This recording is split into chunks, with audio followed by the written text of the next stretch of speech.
संसार को भूलने का। नींद में जो सुख मिला, तमोगुण स्थिति में जाने पर आप संसार को भूल गए 5-6 घंटे, तो आप कितने फ्रेश होके रखते हैं, हाँ बहुत अच्छा। क्यों? क्योंकि 6 घंटे संसार को भूल गए। अगर वही 6 घंटे तुम्हारी भगवदाकार स्थिति में संसार को भूल गए तो उसे समाधि कहते हैं। तमोगुण में नींद हो तो उसे निद्रा कहते। तमोगुण में लीन हो गए तो निद्रा।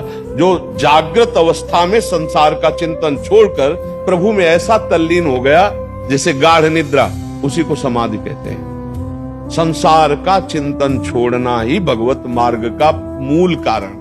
मूल भगवत मार्ग कैसे मिलता है? जितना संसार का चिंतन छूटा, भगवत स्मरण हुआ, उतने ही भगवत मार्ग में। अब हम कैसे भगवान का स्मरण करें? हमने भगवान को देखा नहीं। देखा है भगवान? नहीं देखा। और उनका स्मरण करना है तो गुरु हमें नाम देते हैं, चाहे प्रणव हो या राम कृष्ण हरि, वो भगवान का नाम। अब हम नाम चिंतन इतना करते हैं कि जगत का चिंतन छूटे, तो उठते बैठते चलते फिरते क्रियारत भगवान अर्जुन को माम निस्मर युद्ध च, मेरा स्मरण और युद्ध माने अपने कर्तव्य का पालन। नाम जब से सब कुछ हो जाएगा। जैसे कई दिन का आदमी भूखा हो और उसके सामने भोजन रखो और एक कवल पावे, तो एक कवल भूख मिटाने का काम कर रहा है ना, पर पता नहीं चलेगा। पता तब चलेगा जब आधा पेट हो जाएगा। नहीं, एक कवल पवा के छीन लो तो कहेगा इससे तो अच्छा ना ही देते तो अच्छा था। ऐसे ही जब आधा पेट हुआ तो अब उसको लगेगा खीर कैसी, रोटी कैसी और कढ़ी कैसी, दाल कैसी। स्वाद तब आएगा जब आधा पेट। ऐसे ही जन्म जन्मांतर से आनंद की भूख में हम भोगों में भटक रहे हैं। अब जब हम नाम जपना शुरू करते हैं तो एक एक नाम हमारी, जैसे एक एक कवल तुष्टि पुष्टि क्षुधा निवृत्ति करता है, ऐसे ही एक एक नाम हमारा संसार से वैराग्य, भगवान से प्रेम और स्वरूप का बोध करता है। पर पता नहीं चलेगा। पता चलेगा जब आधा पेट हो, कम से कम 12 घंटा हमारा तदाकार भजन हो, तब हमें पता चलेगा कि नाम में क्या स्वाद है। नाम से सब कुछ प्राप्त हो जाएगा। नाम जापक को ज्ञान भी प्राप्त हो जाएगा, प्रेम भी प्राप्त हो जाएगा, लौकिक पारलौकिक संपत्ति जो चाहेगा प्राप्त हो जाएगा। पर वो सीमा है, इतना तक तो आओ नाम जप करते हुए।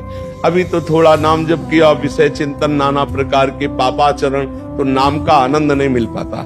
कम से कम 12 घंटे नाम में वृत्ति रहे, आधा पेट का मतलब समझो। और जिसकी निरंतर भजन स्थिति रहती है, देखो ब्रह्मबोध संपन्न सनकादि है, पर कर क्या रहे? हरिशरणम हरिशरणम हरिशरणम, हर समय जप रहे ना। नाम जपने से सब कुछ प्राप्त हो जाए। ये हम केवल प्रवचन ही नहीं कर रहे, ये छाती की बात कह रहे हैं। इसीलिए ठसक से बोलते हैं, जो बात किसी भी साधना से नहीं बनेगी वो नाम जप से बन जाएगी। आप प्रभु का नाम जो प्रिय लगे या जो गुरुदेव दिए हो वो नाम जप करो। या जैसे अपने हम चिल्लाते रहते राधा राधा राधा राधा, संसार का चिंतन छूटे, नाम जप चल रहा है। भाव कुभाव अनख आलसहु, नाम जपत मंगल दिश दसहु। 10 दिशाओं में उसका मंगल नहीं हो सकता जो नाम जप करता है। अच्छा, भगवान की प्राप्ति की तो बात जाने दो। वो स्वामी जी कह रहे हैं, सुमीर पवन सुत पावन नामू और अपने बस करी राखे रामू।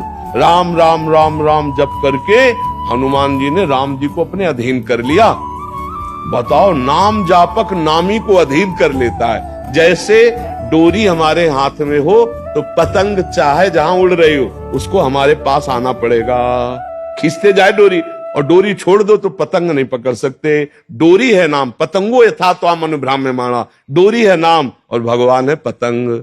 हम नाम जप कर रहे हैं, मानो प्रतिपल भगवान के समीप पहुंच रहे, भगवान हमारे समीप आ रहे। राधा राधा राधा राधा, राम राम राम, हरि हरि कृष्ण। जो नाम प्रिय हो भगवान का, निरंतर नाम जप करो, इससे सब कुछ हो जाएगा। सब कुछ। नाम के समान कोई पुण्य नहीं।